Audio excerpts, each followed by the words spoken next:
The first thing the Varick Collective ever said about us, officially, was this: Species 741s present strategic threat, reproductive cycle, inefficient, bond formation, irrational, projected lifespan of pair units, negligible, recommend continued passive observation. That assessment was filed on the 14th day of their survey. They had been watching for 11 years before they filed it. 11 years of watching us fumble through nightclub lines and lose phone numbers and drive past the right exit because we were too busy arguing about whether or not an argument was happening. 11 years of watching us pace kitchen floors at 2 in the morning with infant children pressed to our chests, singing songs we half remembered from our own childhoods, not because the child needed the song, but because we did. 11 years of watching us grieve people we'd known for 40 years by eating terrible food with people we'd known for 40 years and laughing until our faces hurt. 11 years, and the best they could come up with was no strategic threat. The Varick were not stupid. They were among the most advanced civilizations in this arm of the galaxy. They had solved resource scarcity, eliminated intraspecies conflict, and achieved a form of distributed consciousness that allowed their entire civilization to process information simultaneously. Their ships could fold space. Their weapons could unmake matter. They were, by every measurable standard, better than us. The problem was the measuring. KL7 was the primary observer assigned to the Earth survey. Among the Varick, observers were not individuals in any sense humans would recognize. They were more like lenses through which the collective focused its attention, temporary concentrations of purpose that dissolved back into the greater mind when the task was complete.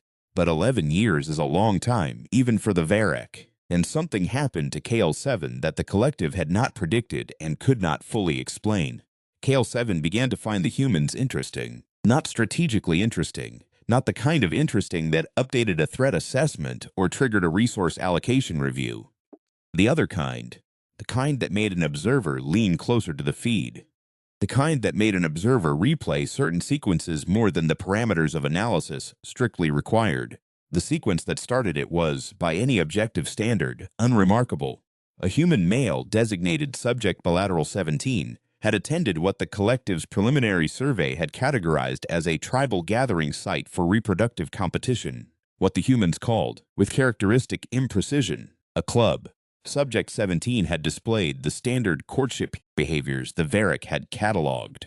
Elevated vocalizations, prolonged eye contact intervals, the curious human habit of pretending interest in something other than what they were most interested in. He had made contact with a female, Subject Bilateral 19. He had made her laugh, a behavior the Varick had initially categorized as a signal of respiratory distress before correcting the entry. She had given him a sequence of numbers encoded on a small piece of processed plant fiber. He had lost it, not metaphorically. He had physically misplaced the paper. He'd searched his apartment for 3 days. He'd looked in his jacket pockets, his coat pockets, between the sofa cushions, under the furniture, inside a book he didn't remember picking up. He'd found a pen he'd thought was gone. He'd found a receipt from 4 years ago. He'd found everything except the number. And then, on the 4th day, KL7 watched Subject 17 do something the collective had no category for. He went back, not to look for the paper. The paper was gone. He went back to the club on a different night, on the chance, the purely statistical long shot, that she might be there again. And the collective's assessment tools churned through the probability matrix and returned a number so small it had to be expressed in scientific notation, and KL7 filed the behavior under non-rational persistence and moved on. Except KL7 kept watching. Subject 17 stood near the same wall. He had a drink he wasn't really drinking. He looked at the door with the expression the collective had classified as anticipatory muscular tension, but which KL7, in the privacy of its own observation logs, had started mentally labeling something else, something for which the Varick language had no word. She walked in an hour later. The probability calculation updated itself, as if embarrassed. Subject 19 saw him. There was a half-second interval in which both subjects were aware of the other, and neither had yet moved. And in that half-second, KL7 noticed that both of their faces did the same thing at the same time, this involuntary crumpling rearrangement of features that the collective's aesthetic subroutines had never adequately described. Later, after years of additional data, KL7 would attempt to file a formal reclassification of the expression. The current entry read, bilateral facial distortion cause social discomfort. KL7's proposed revision was 2 words. The revision was rejected. The collective saw no analytical use for the concept of a relief. The courtship lasted 9 weeks before they first kissed. The collective found this extraordinary, not in a positive sense. Its reproductive biology subroutines kept flagging the delay as a potential evolutionary defect. What was the purpose of the elongated pre-copulatory sequence? What survival advantage accrued from the 12-minute phone calls about nothing in particular? Why did Subject 17 drive 40 minutes out of his way to have coffee near her workplace so the encounter could appear accidental, when both parties clearly understood it was not accidental, and the pretense of accident seemed to generate enjoyment rather than the social friction that deception typically produced in other species? KL7 filed detailed notes on all of it. The collective kept returning the notes with the same annotation: insufficient analytical framework. Please resubmit with standardized behavioral taxonomy. The night they first kissed was a Tuesday. They had gone to look at the city from a hillside, which the collective had initially categorized as a territorial survey activity, before KL7 correctly identified it as what humans called stargazing, a behavior that served no navigational or agricultural purpose and appeared to exist purely for the experience of looking at something vast and feeling something the humans struggled to articulate but kept trying to anyway. Subject 17 had pointed out a constellation.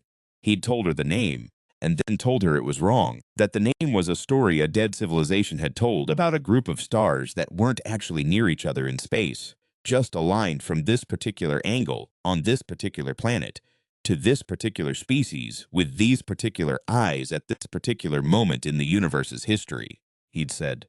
Which is actually kind of the point, I think.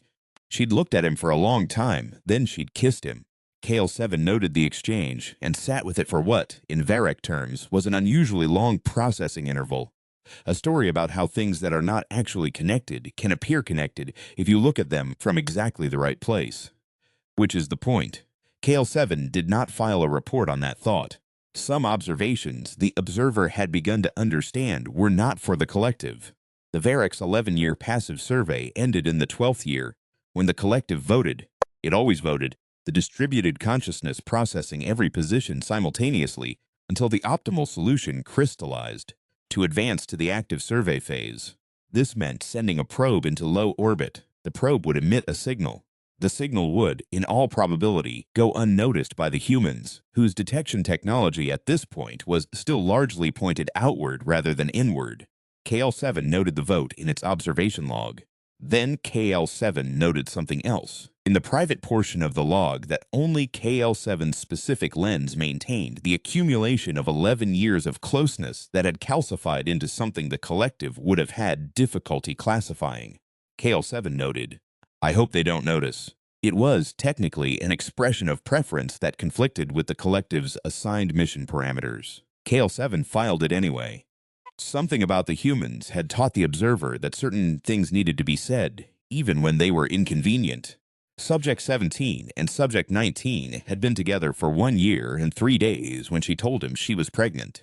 KL7 had been watching when she took the test, had been watching the 40-minute interval in which she sat in her bathroom not quite looking at the result, the way you orbit something before committing to the approach, had been watching when she came out and found Subject 17 eating cereal in front of the television and said his name in a tone that made him set down the bowl before she'd finished the second syllable. The argument that followed was, by Varec standards, chaotic. Both subjects spoke simultaneously on multiple occasions. Their vocalizations escalated and de-escalated in patterns that the collective's predictive models could not reliably anticipate. Subject 17 said things he later appeared to regret. Subject 19 said things in a tone that suggested they had been waiting some time to be said. KL7 had observed approximately 2,000 interspecies conflict scenarios in its survey history. This was different. There were no resource claims, no territorial imperatives, no clear hierarchy being established. Both subjects were, by every behavioral metric, losing, and neither would stop, and neither would leave. And the room got very quiet eventually, and they were both just sitting there in the wreckage of the argument, not touching. And the silence had a texture to it that KL7 had no instruments to measure. The collective's analysis flagged the scenario as a probable pair bond dissolution. Probability 78%. KL7 watched Subject 17's face in the silence. Filed no update to the probability assessment. The active survey probe had been in orbit for 9 days when Lieutenant Commander Elena Vasquez of NORAD's Anomaly Detection Division sent an email to her supervisor that began, "I know how this is going to sound." It did not sound good to her supervisor. Her supervisor forwarded it up the chain with a note that said, "Probably nothing," in the subject line, which is the bureaucratic equivalent of lighting a flare. 6 days later, Vasquez was in a room with people whose badges she wasn't allowed to look at directly, explaining what she'd found.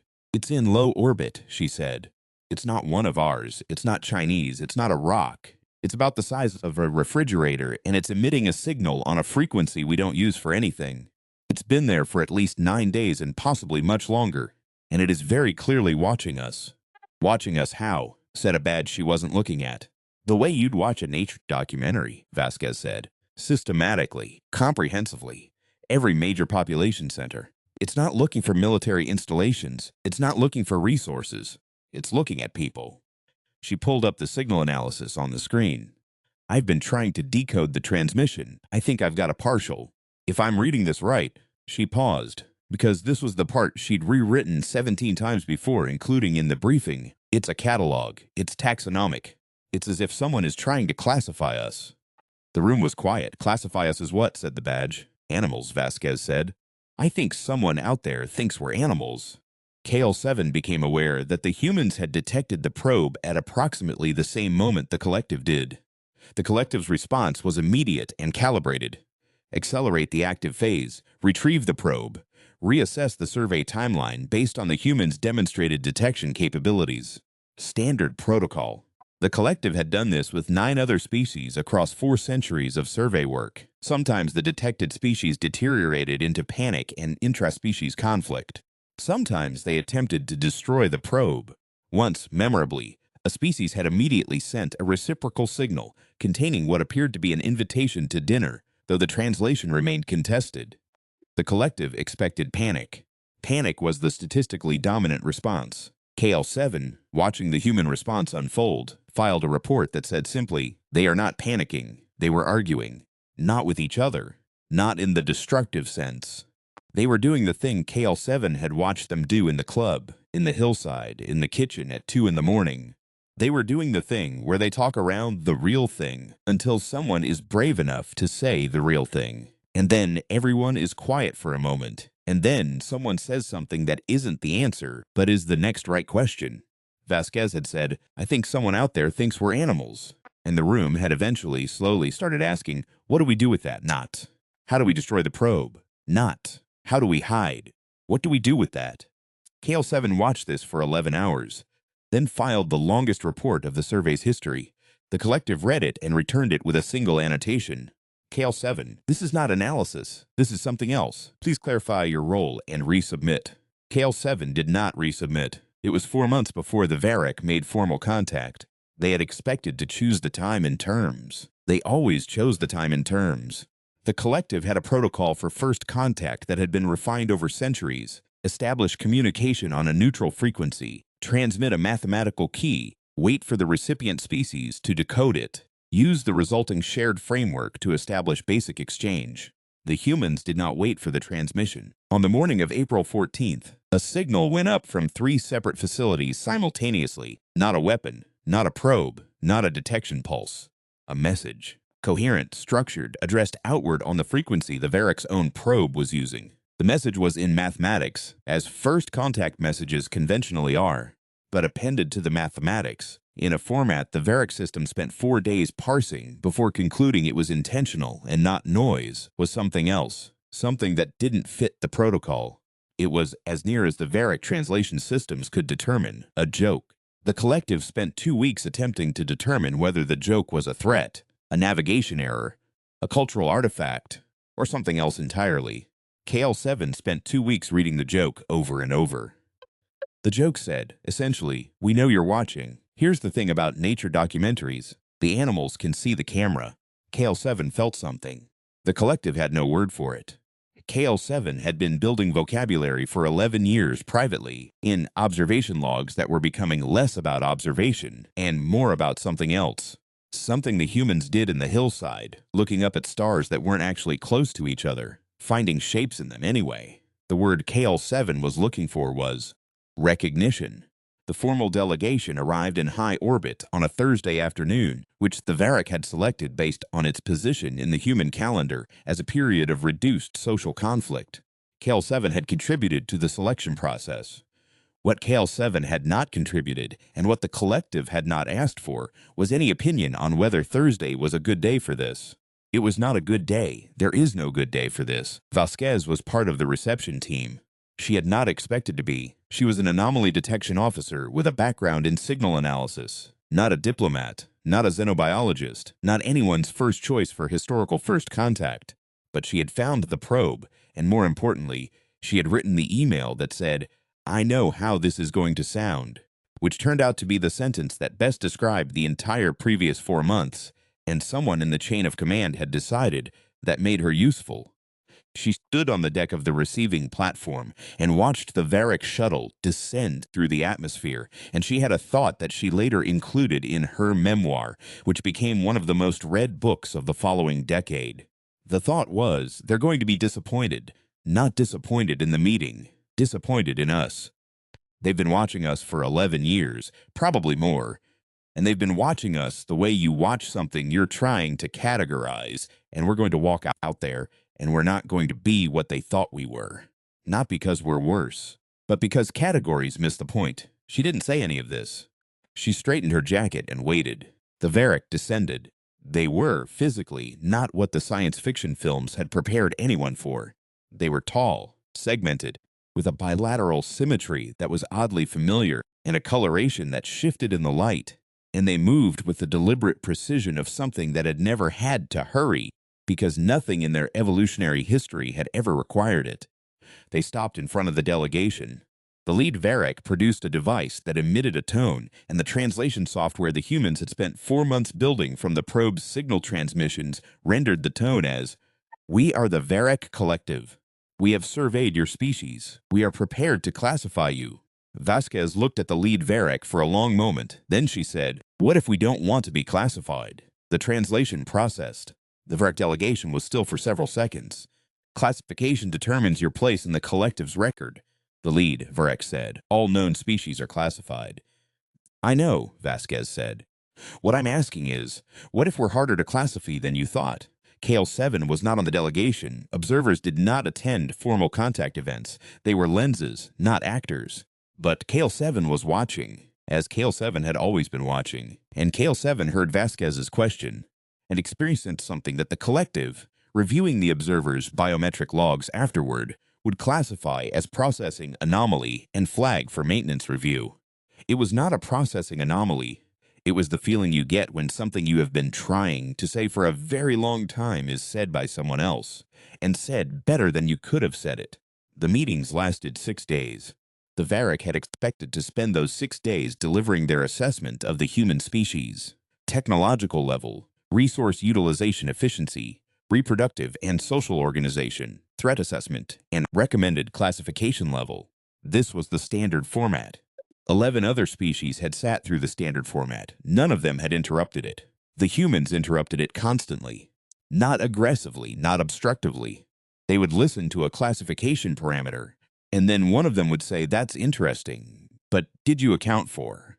And then describe something the Varrock had observed, but not weighted because it didn't fit the taxonomy. A child's drawing left on a refrigerator door. The specific way humans insisted on eating meals together, even when eating together, was logistically inefficient. The songs they played at funerals. The Varrock classification system had no entry for songs at funerals. It had no entry for a lot of things the delegation was discovering. On the 4th day, the lead Varrock, whose designation translated approximately as first among assessors, asked Vasquez directly, "Your species engages in bonding behaviors that serve no reproductive optimization function and impose significant resource costs. Your analysis of this?" Vasquez thought about it.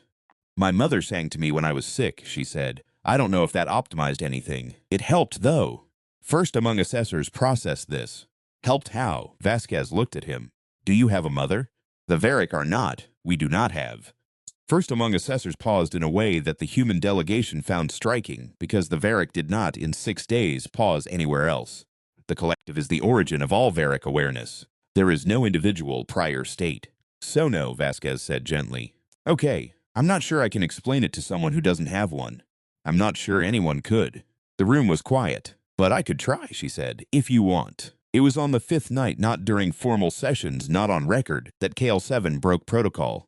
Observers did not interact with surveyed species. It was foundational. It was the first and most absolute rule of the survey program, older than any specific directive, rooted in the basic logic of observation. You change what you observe by being part of it. Keep the lens clean. Stay outside the frame. KL7 had been outside the frame for 11 years. The collective would not have approved. The collective was not consulted. KL7 sent a message to the Human Communications Terminal on the receiving platform. It was not in mathematics. It was not in the formal exchange protocol. It was in the partial translation matrix the humans had built from the probe signal, imperfect and somewhat lopsided, adequate for the purpose. The message said, I have been watching you for 11 years. I want you to know that I do not think the classification is correct. There was a delay. Then who is this? KL7 said, I am an observer. My function is to watch and report. I have watched and reported. I want to say something that is not in the report. Another delay, longer. Then, okay. The message that followed was the longest transmission KL7 had sent in 11 years of survey work. It was not organized according to Varric analytical structure. It did not follow the taxonomy. It was by any collective standard a mess. It said, I watched a man lose a phone number and go back to a nightclub on a chance so small it shouldn't have been worth taking. And she was there, and I have spent 11 years trying to explain why that matters, and my instruments don't have the range for it. It said, I watched 2 people fight in a kitchen until the fight was over, and the silence had a texture. And I wanted to file an analysis, but the only honest entry was something I didn't have a word for. It said, one of them told the other about constellations, that they're not real, that they're just the angle and the moment and the eye, and then they kissed, and I have been thinking about that for 3 years. It said, your species is the most inefficient thing I have ever observed, and I cannot stop watching, and I think that is because you are doing something my collective has forgotten how to do, or never knew, and I don't know what to call it, but I know it matters more than the threat assessment. The human on the other end of the terminal was Vasquez. She read it twice. Then she typed, what is your name? KL7 said, observers don't have names in the way you mean.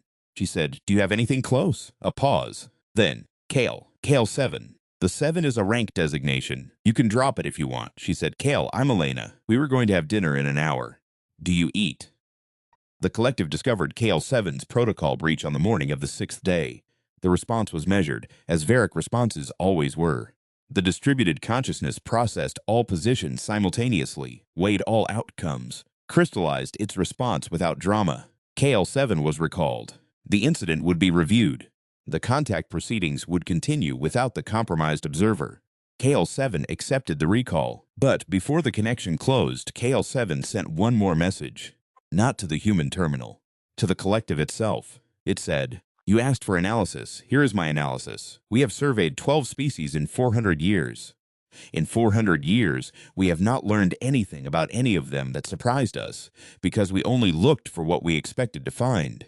This species surprised me, and I have been trying to explain how and why for 11 years, and I have failed because my analytical framework is insufficient. And my analytical framework is insufficient because you built it for species that make sense, and this species does not make sense, and that is not a deficiency in the species. It said, they lose phone numbers and go back on a chance. They sing to their sick children. They tell each other about stars that aren't real because the story matters more than the astronomy. They fight in kitchens until the fighting is done and sit in the silence together. They make each other laugh and call it nothing. They are terrified of being loved and go back anyway. Every single time they go back. It said, I do not know what classification covers that. I do not think we have one. I think we should get one. The collective was still for what, in Varric terms, was a very long time. Then it said, KL, stay. The final session was not in the official record. It happened in a side room off the main conference facility, small enough that people could not avoid looking at each other. There were 4 humans and 1 Varric. First among assessors, who had requested the meeting on terms that the collective's protocol office was still, technically, reviewing when it happened. Vasquez was there. So were 2 other members of the delegation, and a linguist who had spent 4 months building translation matrices, and was now, in the linguist's words, completely losing her mind in the best possible way. First among assessors arrived and sat down in the way the Varric delegation had been sitting for 6 days, with that calibrated precision, that absence of inefficiency. Then first among assessors said something that was not on any agenda. There was an observer, the one who sent the transmission. I reviewed the transmission before it was classified. Nobody spoke. In 400 years of survey work, first among assessors said, "No observer has broken protocol to contact a surveyed species, not once." The alien looked at Vasquez. "What did you say to it?" "I asked if it wanted to have dinner," Vasquez said first. Among assessors processed this. "And did it?" "It can't eat," Vasquez said. "It doesn't have. They're not physical in the way we are." "But it came. We talked for 4 hours. It told me everything it had been watching for 11 years, and I told it about my grandmother." "Your grandmother? She raised me. She's been gone for 8 years. I don't get to tell people about her often enough." Vasquez looked at first among assessors steadily. "I think Kale wanted to hear it. I think after 11 years of watching us, Kale was hungry in a way that had nothing to do with food." The room was quiet. "The collective has no category for that," first among assessors said. "I know," Vasquez said. "But you're here. You asked for this meeting. That means something in your species doesn't have a category for it either." First among assessors was still for a long time. Then, slowly, the Varric's coloration shifted. A change the human delegation had not seen in 6 days of meetings. A subtle iridescence that the linguist would later identify through careful translation work as the closest thing the Varric possessed to the involuntary crumpling rearrangement of features that KL7 had spent 3 years trying to name. The collective first, among assessors said carefully, has decided to revise the assessment. "What's the new classification?" Vasquez asked. "Unknown." A pause. "We have never used that classification. In 400 years, we have always had a category. We do not have one for a species that goes back."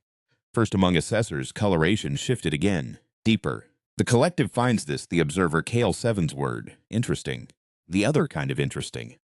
Vasquez looked at first among assessors for a long moment. Then she smiled. That involuntary crumpling rearrangement, and said, "Welcome to it." In the official record, the first contact between humanity and the Varric collective is described as cordial, productive, and inconclusive. The Varric returned to their survey ships. The humans returned to their planet. A formal exchange protocol was established. Communication would continue. What the official record does not mention is that first among assessors, on the way back to the shuttle, stopped and asked Vasquez for the name of the song her mother had sung to her when she was sick. What the official record does not mention is that Vasquez told the alien the song was called "You Are My Sunshine," and that she didn't know who wrote it, and that it had been sung to her mother too, and probably her mother's mother, and possibly much further back than that, a chain of human voices in the dark passing one song forward, because that's the thing about songs. They don't stay where you leave them.